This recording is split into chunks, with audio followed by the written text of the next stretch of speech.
dedo toco el borde de tu boca. Voy dibujándola como si saliera de mi mano. Ejemplo. Yacíamos en un lecho de amor. Ella era un alba de algas fosforescentes.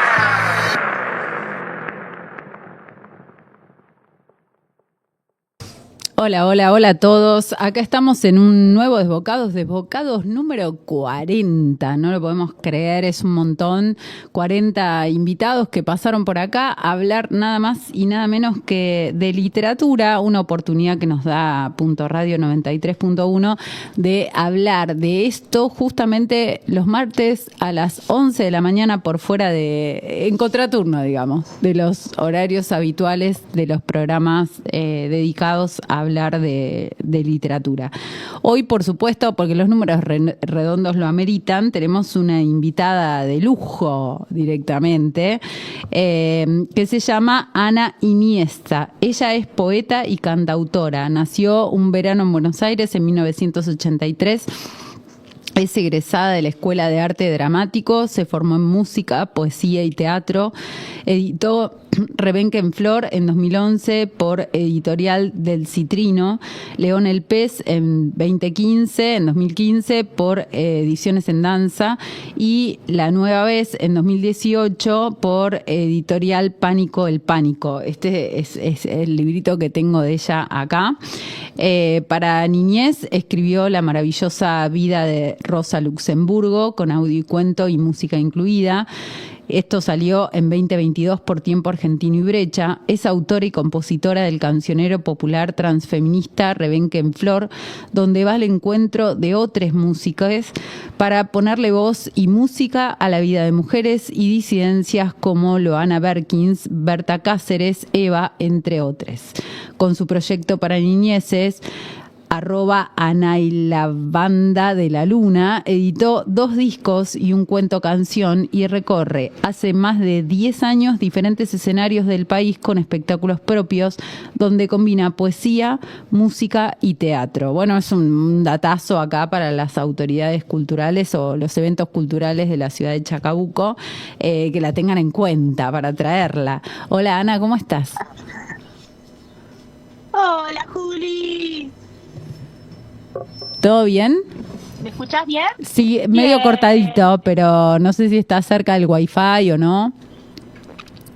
Estoy muy cerca del Wi-Fi. Acá está soplando el viento, es épocas de vientos en Tras la Sierra, así que se hace lo que se puede. Se hace lo que se puede, obviamente. Sí, nosotros a veces nos hemos comunicado con lugares muy recónditos y bueno, nada, ya sabemos que todo depende del Wi-Fi, del señor Wi-Fi. Ana, primero y antes que nada, gracias por aceptar esta invitación. Y la primera pregunta es, ¿qué haces en Tras la Sierra? Y en Tras la Sierra disfruto mucho de los pájaros, los árboles. Crío a mis 2 hijos varones en medio de las ovejas, de los caballos. Me interesaba que ellos más que nada tengan otra vida distinta a la de la ciudad. Principalmente eso. Después extraño bastante la movida cultural, pero acá también hay su movidita y bueno, pienso que también hay que descentralizar Buenos Aires y les que estamos tan formados, movernos un poco para generar nuevos puntos, ¿no? de cultura. Uh-huh. Habíamos hablado cuando nos conocimos en persona que en realidad vos sos oriunda de la ciudad de Buenos Aires y claro, es un cambiazo, ¿no? Ir a Tras la Sierra, nada que ver. Nada que ver. Igual acá es muy culturosa, hay mucha movida de teatro, de poesía, de música. Ahí también te das cuenta qué artistas se mueven, ¿no? Porque y llegan hasta acá y tocan en lugares chiquititos y realmente se dan cosas muy únicas, diferentes. Pero sí, es un cambiazo importante y es una apuesta. En 10 años yo creo que este lugar va a ser otra cosa, ¿no? También. Más llevado por lo turístico, digamos, más una movida como esta movida turística y cultural va a terminar quitándole como la cosa apartada, ¿no? Sí. De hecho, Trasla igual es un lugar muy visitado por los cordobeses, ¿viste?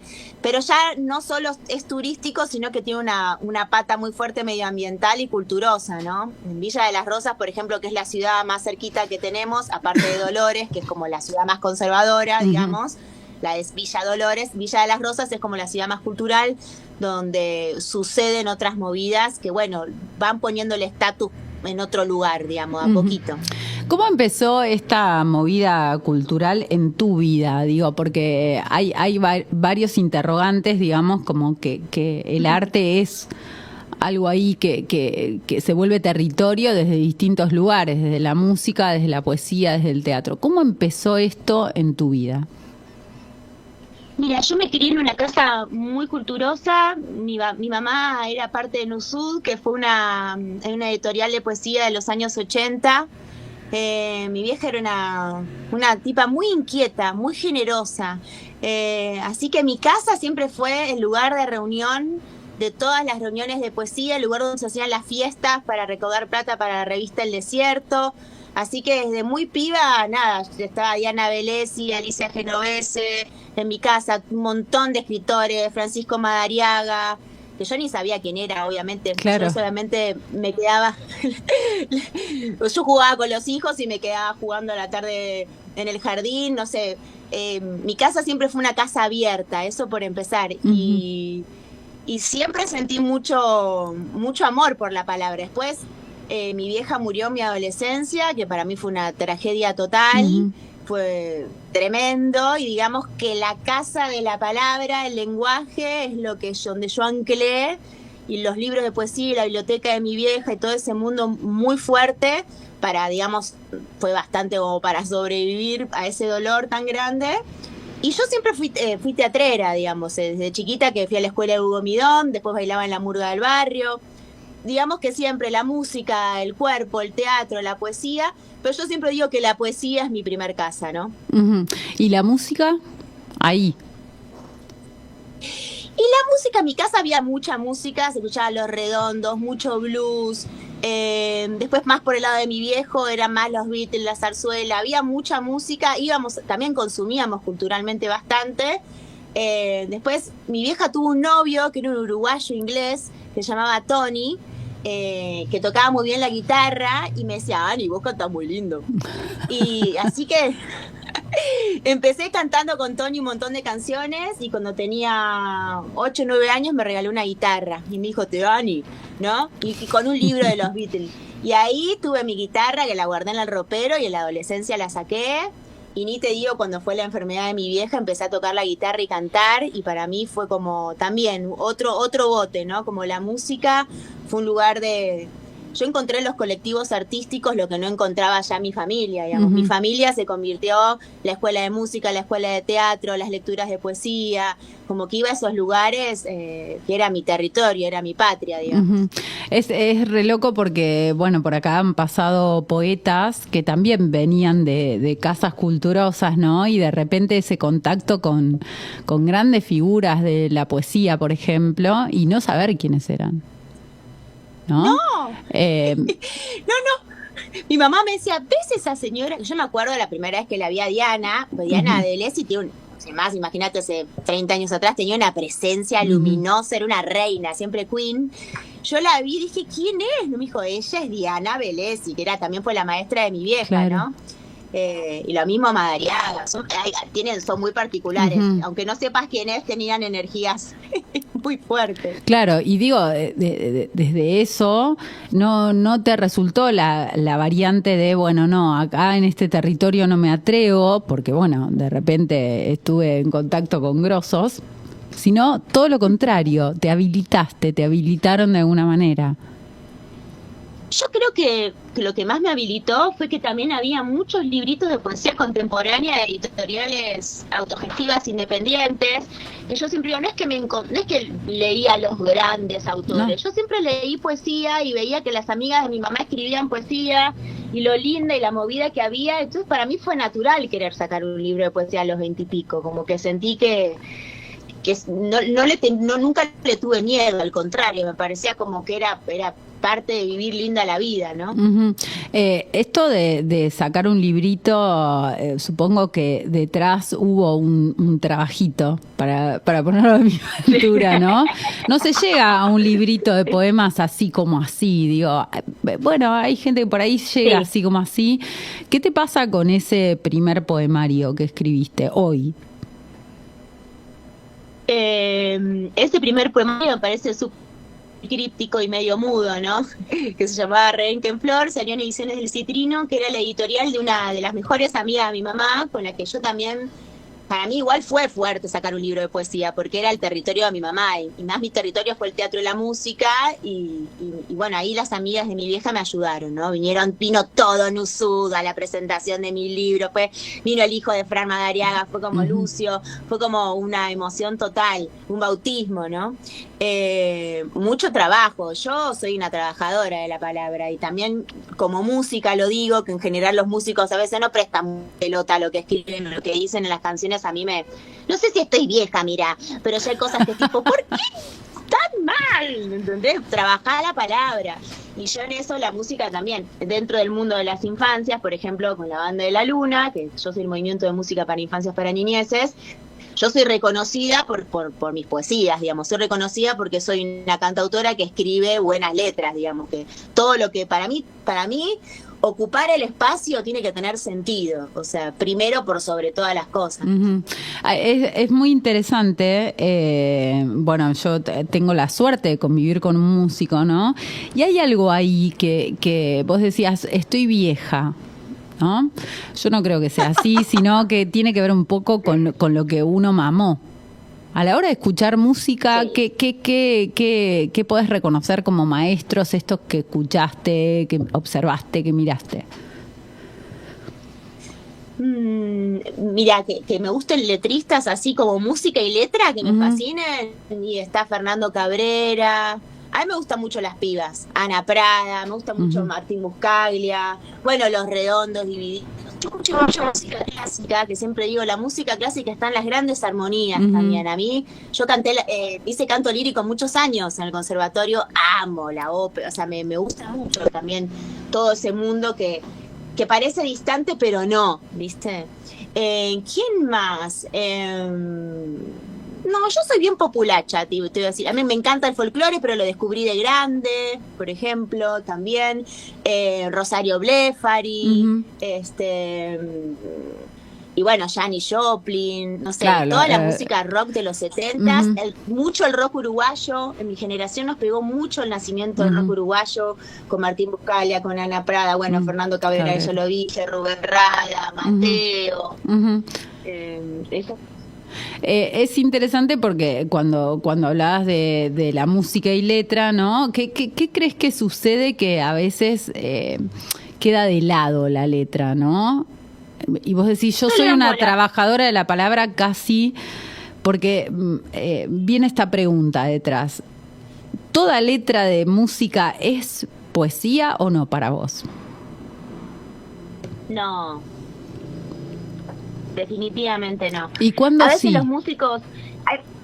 Hay muchas maneras de componer, porque cuando yo compongo música y letra a la vez, o sea, yo también creo que es algo que se lee de mis poemas musicales. Hay algo también como que yo no, como que hay una musiquita, a mí me mueve eso, quizás a otros poetas lo componen desde otro lugar.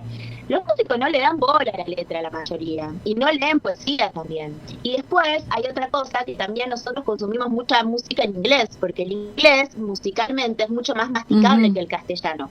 Cuando yo estudiaba la carrera de canto lírico, el castellano era de las últimos, cuando cantábamos las arias, eran las últimas arias sin cantar, porque es mucho más fácil cantar en alemán, cantar en inglés o en francés, porque la fonética te ayuda, hay cierta musicalidad, por ejemplo, te quiero decir, el inglés es, entonces no le dan bola, ¿viste? Claro. Porque todos cantamos un montón de letras que no tenemos ni idea de lo que estamos diciendo, pero nos llega algo de la energía, de la música.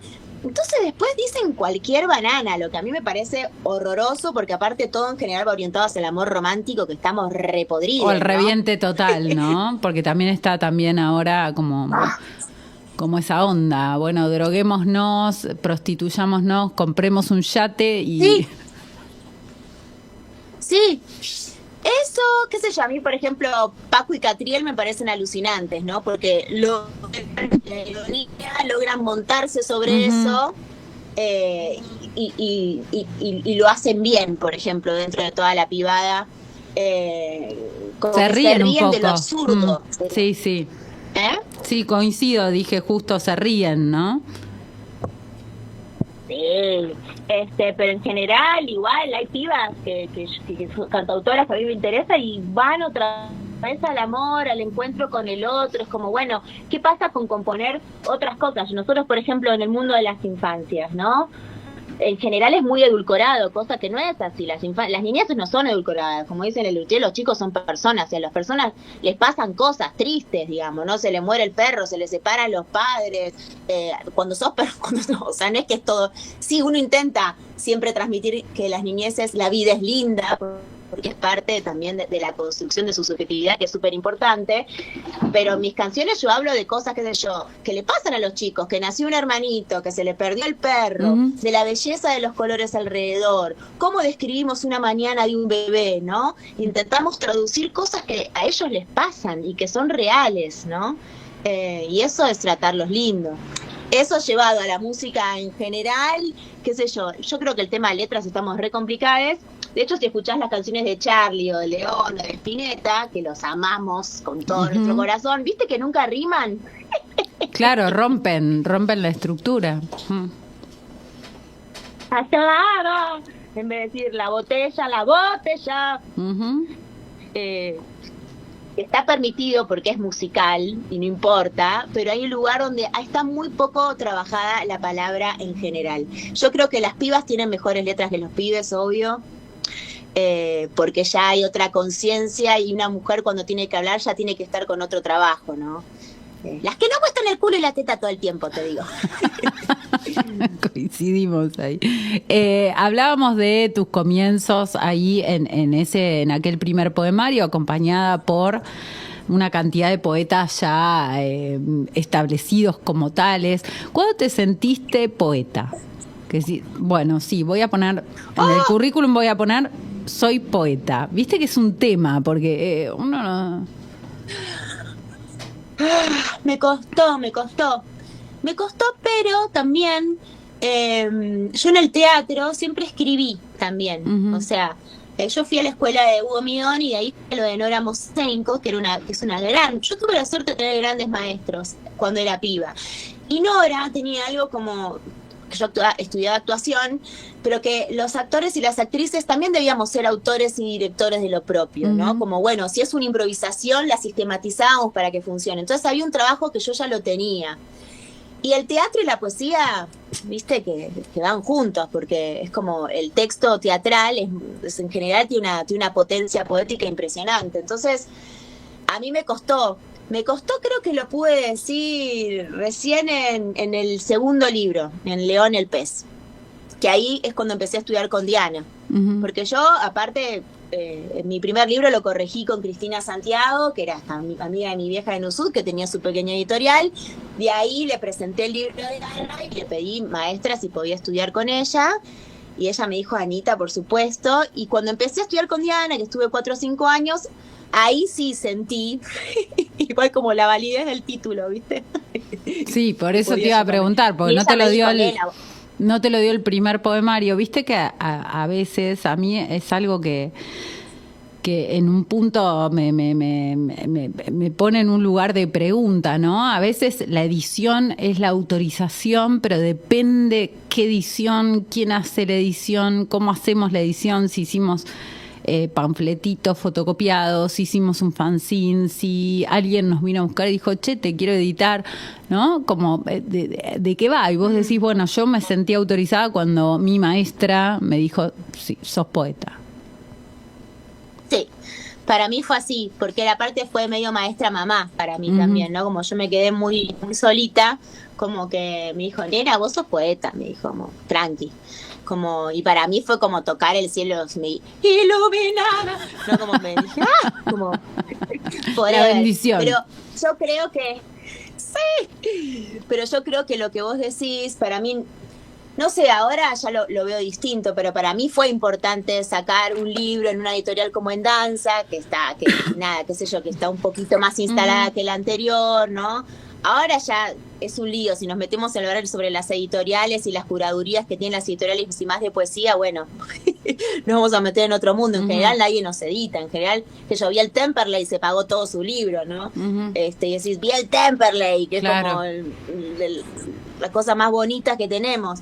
Entonces, yo creo que te hace poeta, sí, seguir escribiendo y sacar tus libros y leer y compartir, o sea, yo creo que es eso. Ujú. Después, bueno, por poesía tú has visto cada cosa, tú decís, ¿qué? Pero bueno. ¿Y cuándo? Porque, bueno, se me vienen muchas preguntas. Una es, vos decías, el teatro es muy poético, coincido, pero en el teatro está el cuerpo, ¿no? Y en la música también está el cuerpo, de alguna manera. En la poesía no. Es otro territorio, Sí. o sí, depende, ¿no? Cómo lo tomemos. Para mí sí, también. Sí, entiendo lo que decís, porque es otra exposición. Digamos. No como Yo cuando estoy instrumento. con la guitarra, Ujú. con todo mi cuerpito, yo siendo mi propio instrumento, con mi propia lírica, la exposición es mayor, ¿no? Pero ojo, porque quizás en la actuación también estás reprotegida por el personaje. Después, leer un poema desde el centro de tu corazón es una exposición grande también. Para mí también está el cuerpo. Yo siento que escribo con En el la cuerpo. lectura, O sea, claro. a mí me pasa de todo, en la panza, en el pecho, voy, vengo, Ujú. qué sé yo. Y aparte, viste, vos sabés que el poema sale, pero después lo corregí, hasta que queda, ¿no? Ujú. Y eso es un trabajo que para mí no es solo de la cabeza, está todo el cuerpo involucrado. Ujú. ¿Cuándo reconoces un poema? Vos decías, bueno, lo escribís y después lo trabajás hasta que queda el poema. ¿Cuándo hay un poema? ¿Qué es un poema para vos? Para mí se hace poema cuando lo laburo y me sigue gustando. Si lo laburo un poco y ya no me gusta, eso no, viste que no todos crecen hasta pararse, digamos, ¿no? Como que, y a veces no le tengo fe y de repente tuki Ujú. se pone bueno, digamos. Ujú. ¿Qué es un poema? ¿Qué pregunta tan Difícil. Y bueno, viste que nosotros decimos lo inasible y lo indecible, Ujú. pero lo decimos con ese trabajo mágico de la palabra, misterioso, ¿no? Que nunca perderá su misterio, ni su incertidumbre, ni esa fibra. Para mí la poesía y el teatro, todo bien con lo audiovisual, con los celulares, todo lo que quieras, pero no van a morir nunca, porque lo que generan, la revelación de humanidad que generan, no lo hace ninguna otra cosa. Está bien, en lo audiovisual puedes contar mejor las historias que en una obra de teatro, pero lo que vive ese cuerpo en ese momento único de comunión con ese público, ese día, a esa hora, no vuelve a ocurrir nunca. Nunca. Y es lo mismo que pasa cuando leemos un poema. Ujú. Estás diferenciando como, bueno, el poema escrito del poema leído, ¿no? Hay una entrevista que le hacen a Diana Velesi respecto de la lectura de poesía y le preguntan, ¿es cierto que no se lee tanta poesía como se lee narrativa, ¿no? Y otras cosas, y ella dice, no es así porque están los ciclos, ¿no? En el sentido de, bueno, una cosa es el acceso al papel y otra cosa es el acceso a la poesía. Que hay una diferencia, ¿no? Pero digo, en el reconocimiento de un poema, vos decís, esto que leí es un poema, esto que leí no es un poema. Por más que la editorial diga que es un poema, el mercado diga, las entrevistas digan, ¿no? Yo siempre pongo como ejemplo que había uno en Instagram dando vueltas que decía algo así como corto los zucchinis, los tiro en el aceite, pienso en vos. Y eso era un poema. Y yo me interpeló tanto que se lo mostraba a todo el mundo y le decía, ¿qué es esto? ¿Para vos es un poema o no es un poema? Porque para mí era nada que ver, ¿no? ¿Cuándo reconoces un poema?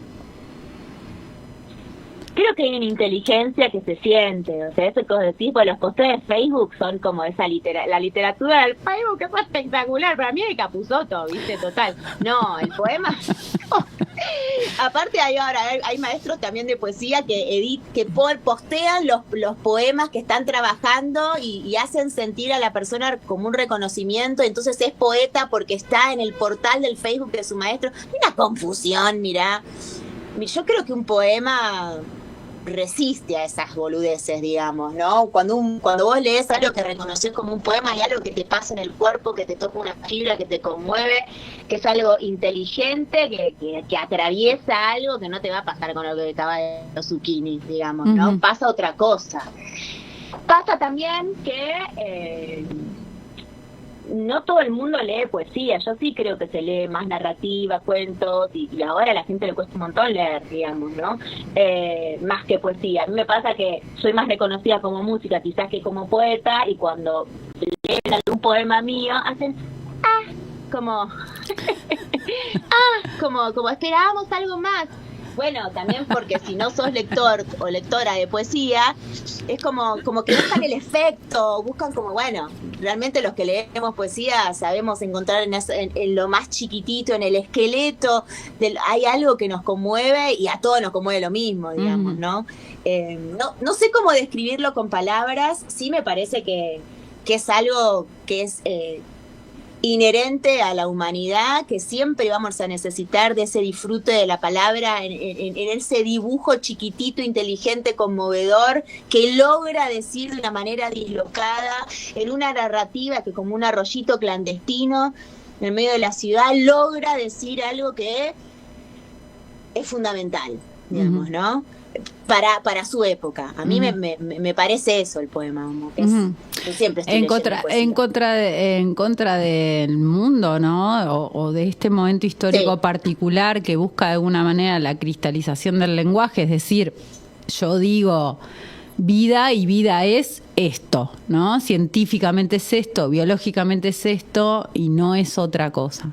La poesía viene como un poco a romper, calculo que coincidimos por lo que estás diciendo, con esas cristalizaciones. La cuestión es que, por otro lado, hay gente que dice la inteligencia artificial escribe unos poemas hermosos. ¡Ay, por favor, chicos! Pero lo mismo que con las voces, dicen que la voz humana, pero no vas a comparar. O sea, no, yo en eso no creo. Creo que todo eso, aceptemos lo lindo de la tecnología, dejemos que pase toda esta pelotudez, porque la realidad es que no hay nada más lindo que meter las patas en el arroyo. O sea, son experiencias distintas, ¿viste? No es lo mismo leer un poema, meter las patas en el arroyo, que ver un arroyo en Instagram y ver y escuchar un poema que hizo la inteligencia artificial. Me parece que es el momento donde es tan innovador y tan sorpresivo que nos flashea y nos asombra como todo lo nuevo, ¿no? Pero no creo para nada que eso sea posible. Lo mismo con la música. Ahora a los pibes hacen así en las maquinitas, o sea, no es como yo que compongo con mi guitarra criolla las melodías, digamos, ¿no? Y la letra, y lo voy puliendo, y es un trabajo, eso no, eso va a ser siempre así. Yo no creo que pueda. Creo que siempre va a resistir a todas las tormentas. Coincido. Estamos más cerca de Papo que de DJ, ¿no? A lo mejor es la generación, no sé, qué sé yo. Hay una interpelación, ¿no? Como que se espera, es re loco, porque hoy decías, bueno, como soy más reconocida como música, que como poeta leo un poema y me dice, esperaba otra cosa de vos, ¿no? Se espera mucho del artista todo el tiempo, se espera que diga, que hable de, ¿qué te parece en eso? Que escriba sobre... Sí, yo ahí me cuido un montón, ¿viste? Como que no... Yo soy una artista popular, una trabajadora de la cultura. Como artista para niñeces, por ejemplo, yo soy transfeminista y feminista, y es repúblico eso, que no es tan común. Por ejemplo, en general, a este rubro somos más maternales, o más boludonas, o de ciertas cosas no se hablan, política no. Yo en eso, ¿viste? Tengo ahora estamos haciendo un espectáculo desde este año que se llama Potencia Niña, donde trabajamos sobre los derechos de las niñeces, que son sujetos de derechos sociales y políticos, con un antropólogo y con las mejores bandas para pibes, desde Vuelta a Ganela. Yo siempre estoy atravesada por lo que yo siento que las niñeces están tan invisibilizadas, estamos tan poco interpelados por esas voces que serían tan necesarias en esta sociedad. Digamos, los pibes no pueden ni elegir cuándo tener un recreo en la escuela. Totalmente, no, es una locura. Estaría todo mucho más lindo si ellos estarían, porque para ellos la vida es linda y son el futuro, son el presente intrínseco, ¿viste? Que no los escuchemos me parece de terror. Pero volviendo a lo que decía, sí, pero yo no entro en esa. Yo digo lo que tengo que decir en mis poemas, en mis canciones y en mis espectáculos. Si querés ver lo que tengo para decir, contundentes ahí. Después lo de las redes, sí, es el oficio de sostener la presencia y la visibilidad, pero sí... es eso. Igual también lo que pasa conmigo es que le flashea que escriba bien. Como que por otro lado, yo se digo, uy, voy a poner un poema mío en el Instagram de Ana y la Banda de la Luna que, no sé, me escuchan, viste, como 40.000 personas por mes y qué sé yo, pero después la gente flashea también porque se acerca un lenguaje que no sabe que existe. Entonces, para mí, yo esa batalla la doy, por más que por ahí tengo menos likes que cuando subo una canción que a todos les gusta. Entonces ahí también das como un bueno, pero miren que hacer música para infancia no es manota, sino que hay todo un trabajo distinto. Y que no solo hago música para infancias, también soy poeta y también compongo música de P, digamos, ¿no? Y a mí también, siempre es como, bueno, pero vos haces música, no sos poeta. No, yo soy una poeta que hace música para infancias y que cuando tiene ganas actúa, chicos, todo. No son, digo, vas obviamente en contra de lo que se espera de nosotras en estos tiempos. ¿No son luchas muy complejas? ¿Qué te parece a vos en esto? Digo, apostar por el arte, vivir en el arte, desde el arte, porque tampoco, bueno, la música por ahí sí se ve más como un trabajo. El de poeta no, definitivamente. Totalmente. ¿Qué te pasa con la propuesta, ¿no?, de un mundo donde se valorizan determinadas actividades, se detrimentan otras? Muy difícil. Me parece que yo siempre entendí que yo siempre entendí que lo que me iba a dedicar iba a ser un acto de resistencia. Me acuerdo con Eloski Guzmán, el actor. Bailábamos en la murga juntos de mi barrio y después trabajamos juntos en una obra con Hugo Midón. Yo tenía 19, viste, Eloski ya tenía como 30, y yo decía, ¿cómo voy a hacer, Oski? Porque se terminaba el contrato en el Teatro San Martín, y yo después era payasa en Coto, ¿entendés? Y hay que sobrevivir. Y muchas veces yo sobreviví desde la educación, pero una educadora especial, una educadora de primera infancia que no solo era maestra de arte en los jardines, sino que después de eso pudimos construir una poética, ¿no? Con todo lo que fue la Escuela Magdalena Fleitas, Luis Pesetti, y con eso sobreviví. Difícil, pero la verdad te digo, Juli, yo no podría hacer otra cosa. Empleada, secretaria administrativa, ¿no? No, nunca duré, ni en las instituciones duré. O sea, como maestra dentro de la institución también. Duraba 2 meses, salía, un desastre, ¿no? Yo asumí que era lo mío también. Mi vieja era economista, era una chabona que siempre le hubiese gustado netamente escribir y fue otra cosa. Entonces yo entendí que yo tenía que jugármela por disfrutar. Mi abuela Ida, había hecho la Priliano Pueyrredón en los años 20 y también después había dejado la pintura para dedicarse a la crianza de sus hijos. Entonces yo entendí como que a mí me toca, chicas. Yo me hago cargo. Hay algo de eso en nuestra generación. Hablemos del nuevo poemario que se llama Iniesta la Flor, y que vas a presentar el 4. Este sábado 4 a las 18 horas en La Libre, Chacabuco 917 en San Telmo. Contanos un poquito cómo llegaste hasta él. Digo, hablábamos del primer poemario. ¿Hay obsesiones que continúan en este? ¿Es otra cosa? Sí, yo siempre hablo mucho sobre la ascendencia, la descendencia, el linaje. Creo que es uno de mis temas, ¿no? Me acuerdo cuando empecé a corregir mi segundo poemario con Diana, que le llevaba poemas de acá, poemas de allá. Yo acababa de ser mamá de mi primer hijo, que es una maternidad distinta a la nuestra, ¿no? Sin mandato, deseada, distinta, anclada en un deseo, también con pibis que vienen ya con una cabeza impresionante, ¿viste? Y me acuerdo que Diana me dijo, empezó como a agarrar los poemas que teníamos de León y me dijo, acá está el libro. Yo creo que, y yo no lo podía creer, que mi maestra, digamos, ¿no? Que no había sido mamá, con todo, ¿no? Como que un poco a mí me daba vergüenza hasta cierto punto ser mamuchi. Claro, no entrar en temas boludos, como decías hoy, como muy ingenuos, ¿no? O muy... tal cual, tenía miedo de eso y Ana me dijo todo lo contrario, es acá, Ujú. Y hay algo de eso que está. Y Iniesta la Flor, que es como dijo Pau, es como una especie de acto psicomágico para amigarme con el Iniesta, con mi apellido. Esto de soy poeta y soy Ana Iniesta, ¿no? Soy Juliana Chacón, o sea, es fuerte, como que hay algo del apellido que me costó un montón, el apellido de mi papá, o ese linaje, porque yo soy mucho más del mundo de mi vieja. Y sin embargo con los años me fui dando cuenta todo lo Iniesta que era, y que era uno más de un montón de Iniestas, digamos, ¿no? Que no tenía que por qué defender lo que no me copaba, y sí hacer terripatria en lo que sí, en mi bisabuela narco, que cantaba en la zarzuela, ¿entendés? Como, y en esta abuela que yo tenía, que era una señora ama de casa, que no podía creer, esta nieta que le salió, que le discutía todo, que le preguntaba, y el amor a la vez que le tenía esa abuela con la que no podía vincularme, no del todo bien. Me parece que estamos hechos de estas historias que son crueles, que tienen ternura, que tienen dulzura, y que nos hacen y nos constituyen a todos. Y yo lo intenté escribir con todo el amor del mundo. Es un libro que escribí también cuando estaba muriéndose mi papá. Para mí fue re importante también como cerrar ahí, agradecer a la Iniesta. Y bueno, y mis hijos son Iniesta Junio, ¿no? Tienen los dos apellidos. Claro, claro. Estaba... Nosotros no pudimos tener... No te escuché bien. En realidad nosotros no tenemos el apellido de nuestra mamá y de nuestro papá. No. Tenemos a nuestro padre. No.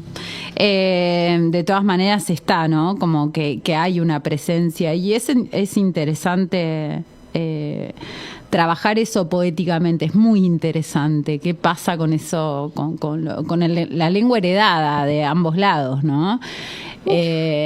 Ahora te iba a preguntar, este proceso de este poemario, vos decías, bueno, lo fui trabajando, ¿cómo llegaste a decir, bueno, acá hay un poemario? Porque a veces mucha gente no se escucha, que sí, que escribe, que sí tiene ya editado, y otra gente que no, y no es una sumatoria de un poema tras otro, ¿no? ¿Cómo lo fuiste descubriendo? ¿Tuviste metódicamente... ¿tuviste un método para decir voy a escribir sobre esto, o sucedió? Sucedió. Yo soy una acuariana espontánea. Este libro en particular es un poemario largo, o sea, arranca en uno, son 15 poemas, es ¿no? como una serie larga, que claramente tenía que estar separada. De hecho, hay otro que se llama Y me vuelvo otra vez el pájaro, que es mi otro libro, que también es una serie que lo vemos con Pau. Bueno, es muy importante decir que en la construcción de un poemario en general estamos en contacto con otra poeta que no nos ayuda. Yo paso, uno lee otro, y así nos vamos acompañando. No podemos solos. Yo siempre, ¿no? Eso es siempre digo como que no podemos solo. Bueno, primero capaz un amigo que también escribe o lo que fuera, que nos dice, che, sí, no, pero después hay un maestro, hay siempre un maestro como para... Porque uno no logra distanciarse, ¿no? Totalmente, y aparte yo, por ejemplo, no sé, yo siento que en mis primeros libros tenía problema en la estructura del poema, por ejemplo, había cosas estructurales que todavía me costaban, ahora yo siento que eso ya no me cuesta, pero que tengo que prestar atención a otras. Bueno, uno va haciendo sus buenos palotes, ¿no? Yo siento que lo sentís al poemario, digamos, este es una serie que es larga, pero qué sé yo, en La Nueva Vez o en León el Pez, o en otro libro porque también yo edité en 2018, pero la verdad que yo siempre sigo escribiendo, no edité por otras razones, no porque no escriba, sino porque a veces los poetas lo presentás a concursos, no te editan, no te gusta la editorial que sí te podría que sí, la que te gusta no te da pelota. Nosotros tenemos, por eso también este poemario, la editorial es Acuariana Ediciones, que es mi editorial, decidí tener una editorial propia. ¡Qué locura! ¡Qué locura en este momento! Este loguito lo hizo mi hijo León, pero creo que nos tenemos que editar y hacernos el aguante entre todos. Sí. Me parece que hay algo también de si no editamos nunca porque está muy caro el papel, porque está muy caro todo, entonces las editoriales casi no están editando, lo que editan es muy poco, y yo me voy sintiendo silenciada, ¿no? Como muteada, o amputada, porque no puedo publicar, y si no publico entonces no nace ese libro de alguna manera, y es necesario que salga, que corra. Pero lo que volvías a cómo te das cuenta cuando es un poemario, yo creo que hay algo que comienza se desarrolla y termina que lo sentís en el estómago, ¿no? Otra vez en el cuerpo, se siente como, bueno, esto es así. Y también hay que soltar, porque si no podrés corregir eternamente, lo mismo que una canción. Cuando yo estoy en la producción de una canción, o sea, si no la suelto a la canción, podemos seguir produciendo y embelleciendo cada vez más todo, pero bueno, así es la vida, como dice May Sardon, ¿no? En un libro, el de Ivana Romero, que tradujo Uno Verdecito, dice, la obra transforma al artista y el artista se transforma con la obra, ¿no? Hay algo de ese juego que, ¿para qué si no? Entonces, me parece que hay algo del poemario que para mí es fundamental compartirlo, fundamental que alguien te ayude, lo corrija, digamos, nunca sacaría nada sola ni loca, como sin que otros son más valientes. También, ¿no? Sí, coincido. Ana, ¿dónde se puede conseguir el poemario? Mira, en principio estoy viajando a Buenos Aires el sábado 4. Lo voy a ir a mis bibliotecas amigas, seguramente esté en Parque Chas, en Malatesta. Después síganme en Instagram, que es Ana Victoria Iniesta o @aquariana.ediciones, y ahí voy a poner todas las librerías, que imagino que serán librerías barriales donde me acepten el librito.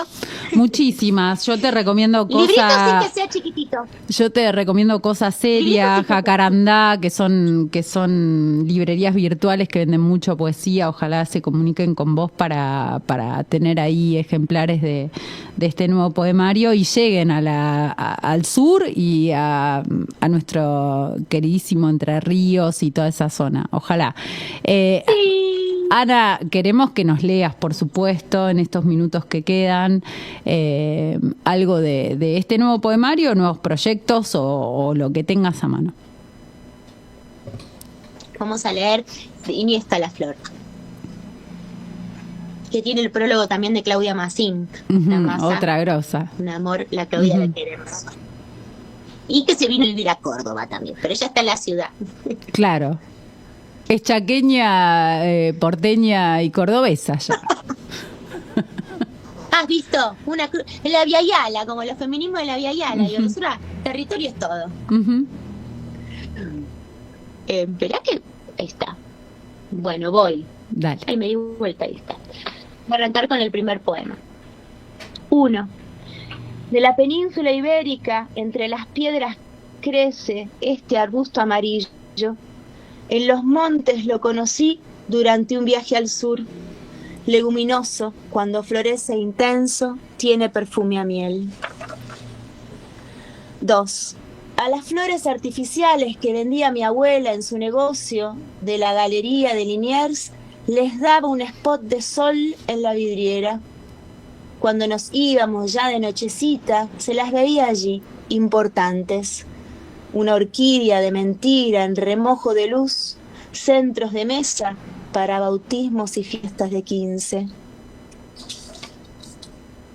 Voy a leer un poquito más, este es de mi bisabuelo Luis. 4.